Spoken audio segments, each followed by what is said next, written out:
Hi there, this is Tracy, and today I'm going to answer the question, why are narcissists so cruel? Everybody always wants to know, how can the person that they loved, turn on them like that? It's the part that, brain confuses us. See how good I was? I didn't swear that time.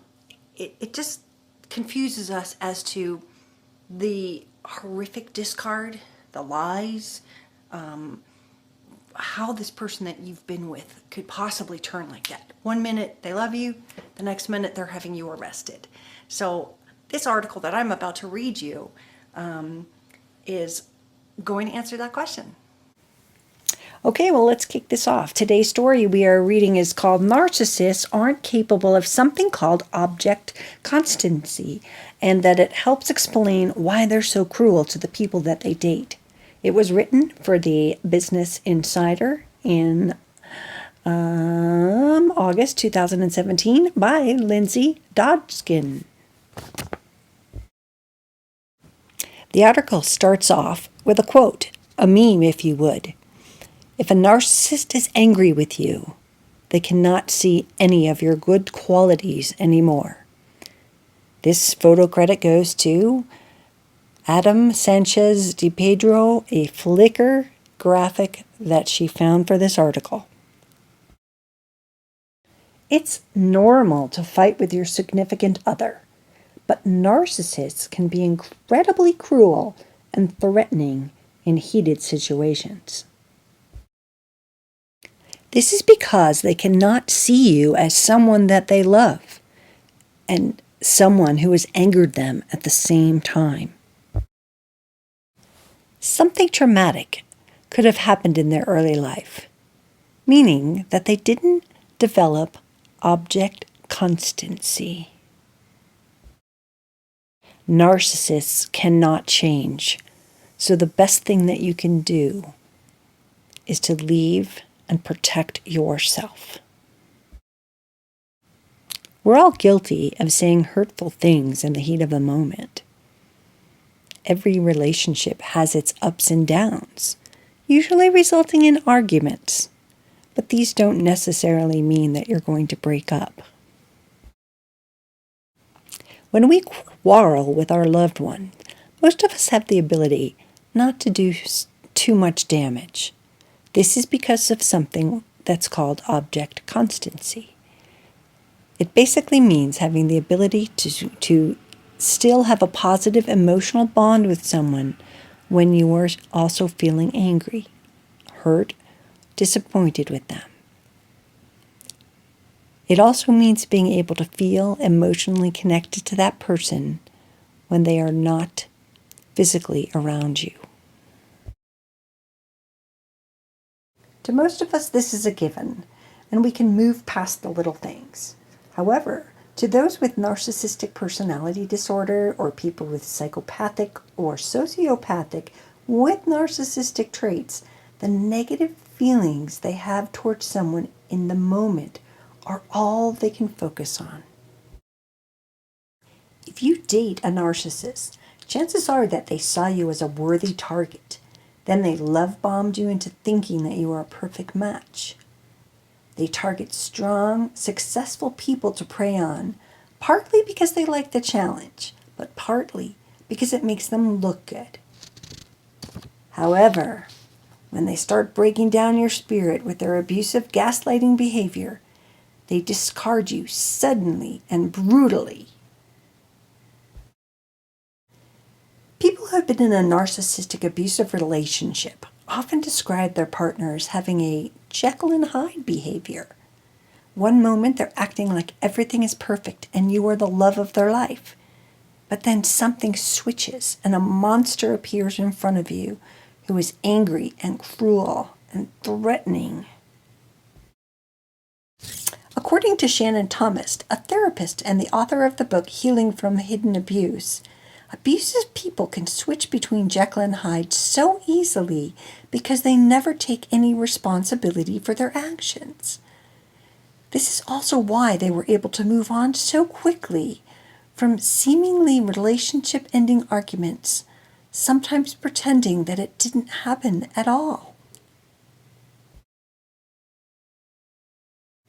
It's that lack of empathy and that lack of attachment that they can just go on from one place to the next. If nothing ever sticks to them, if there's no actual remorse, no guilt of any kind, then it's always someone else's fault. I like to describe them as Teflon, the frying pan. Nothing sticks to them. Nothing ever really is their responsibility. It's always projected out.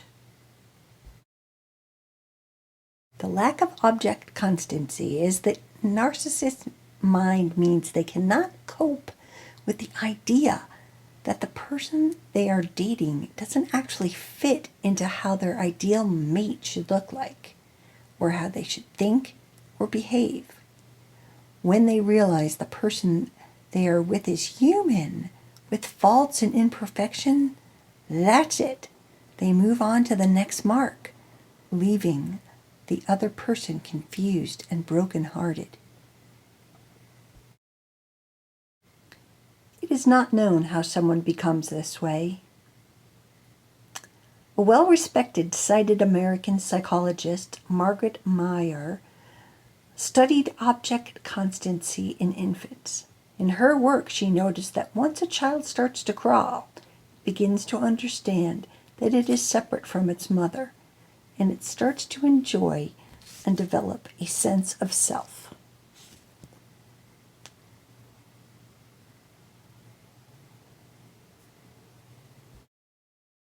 The first object children learn is their mother, and how all the different parts of her, her voice, her arms, her ability to feed, all belong to the same being. They also learn that when she leaves the room, she will come back again. However, some children grow up with this part of their development being fragmented somehow. The reasons for this are not well understood in psychology yet, but both nature, genetics, and nurture parenting could play a role. For example, Maurer wrote that if a child's caretaker is abusive, this can result in a defense mechanism in their psychology called splitting, which could help explain why some people grow up with a lack of object constancy and then become narcissists with the inability to have empathy for others. In this situation, the child needs to feel cared for, even though their parent isn't supplying them with that. So they repress the negative aspects of the object, the mother, so they can hold on to the positive ones. In the child's mind, the idea of the mother is being preserved and destroyed at the same time. According to psychiatrist Barry Branson in a blog post on Psychology Today, this can result in dissociation from the situation. This can happen in adulthood when the narcissist is under stress, such as being in an argument with a significant other. They disassociate from the positive feelings while they are experiencing the negative ones, and vice versa, seeing the other person as all good or all bad.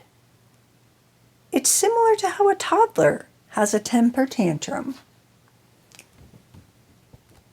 Therapist Petrana New told Business Insider that the behavior of narcissist is abusive relationship is so insidious that victims stop respecting themselves. Narcissists can never change, she said, and the best thing survivors can do is run far, far away and get away from them as fast as you can. You want to make sure you reclaim your life in a different way. When you're with a narcissist, you stop doing things for yourself because you don't like doing things for yourself. Be really clear in your head that this person is a narcissist and really nothing can be done about it. The only thing you can do is take care of yourself. This is Tracy. I hope you enjoyed this article by Lindsey Dodgson. I'm going to be reading you some other really great ones that I keep finding. And I think that they'll help us. So have a great day, everyone, and thank you, Lindsey.